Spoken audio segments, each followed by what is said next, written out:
പ്രധാനമന്ത്രി നരേന്ദ്രമോദിയുടെ നേതൃത്വത്തിൽ ഭാരതം കൈവരിച്ച ഹരിത ഊർജ്ജ കുതിപ്പിന് ആഗോളതലത്തിൽ വൻ അംഗീകാരം. ഭാരതത്തിൽ ഉത്പാദിപ്പിക്കുന്ന ഗ്രീൻ ഹൈഡ്രജന് ജർമ്മനി ഉൾപ്പെടെയുള്ള യൂറോപ്യൻ രാജ്യങ്ങളിൽ വൻ ഡിമാൻഡാണെന്ന് Indo German chamber of commerce വ്യക്തമാക്കുന്നു. ഊർജ്ജ മേഖലയിൽ ഭാരതത്തിന്റെ ലോകത്തിന്റെ ഉൽപാദന കേന്ദ്രമാക്കി മാറ്റാനുള്ള സർക്കാരിന്റെ ഇച്ഛാശക്തിക്ക് കരുത്തേകുന്നതാണ് ഈ പ്രസ്താവന. ഹരിത ഊർജ വിപ്ലവത്തിലൂടെ ഭാരതം ആഗോള സമ്പദ് വ്യവസ്ഥയിൽ പുതിയ ചരിത്രം കുറിക്കുകയാണ്. ഭാരതത്തിൻ്റെ ഗ്രീൻ ഹൈഡ്രജൻ ശേഷിയെ വാനോളം പുകഴ്ത്തിയിരിക്കുകയാണ് Indo German chamber of commerce director general Jan നേഥർ.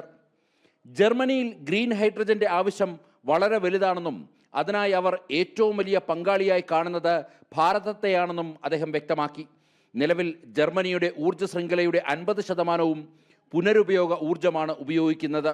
ഇത് ഇനിയും വ്യാപിപ്പിക്കാൻ ജർമ്മനി ലക്ഷ്യമിടുമ്പോൾ ഭാരതത്തിൽ നിന്നുമുള്ള ഗ്രീൻ ഹൈഡ്രജൻ ഇറക്കുമതിയാണ് അവർക്ക് ഏറ്റവും വലിയ പ്രതീക്ഷയേകുന്നത്. Now, green hydrogen is very much in demand in Germany. This energy transition in Germany currently, green energy, in general, renewable energy, feeds 50% of our grid.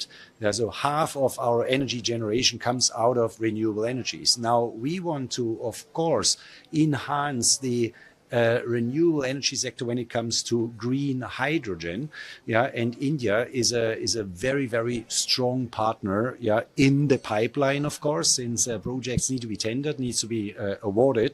Modi സർക്കാർ ആവിഷ്കരിച്ച നാഷണൽ ഗ്രീൻ ഹൈഡ്രജൻ മിഷൻ ലോകരാജ്യങ്ങൾക്ക് ഭാരതത്തോടുള്ള വിശ്വാസ്യത വർദ്ധിപ്പിച്ചു എന്നതിന്റെ തെളിവാണിത്. പാരിസ്ഥിതിക സുസ്ഥിരത ഉറപ്പാക്കുന്നതിനൊപ്പം രാജ്യത്തേക്ക് കോടിക്കണക്കിന് ഡോളറിന്റെ വിദേശ നിക്ഷേപവും തൊഴിൽ അവസരങ്ങളും കൊണ്ടുവരാൻ കേന്ദ്ര സർക്കാരിന്റെ ദീർഘവീക്ഷണമുള്ള നയങ്ങൾക്ക് സാധിക്കുന്നു. വരാനിരിക്കുന്ന ടെൻഡറുകളിലൂടെയും കരാറുകളിലൂടെയും ഭാരതീയ കമ്പനികൾക്ക് യൂറോപ്യൻ വിപണിയിൽ വൻ നേട്ടമുണ്ടാക്കാൻ സാധിക്കും. പരമ്പരാഗത ഇന്ധനങ്ങളെ ആശ്രയിച്ചിരുന്ന കാലത്ത് നിന്നും ലോകത്തിന് ഊർജം നൽകുന്ന ആഗോള സൂപ്പർ പവറായി ഭാരതം മാറുകയാണെന്ന് പ്രമുഖ വിദേശ ഏജൻസികൾ സാക്ഷ്യപ്പെടുത്തുന്നു. ജനം, ഡൽഹി.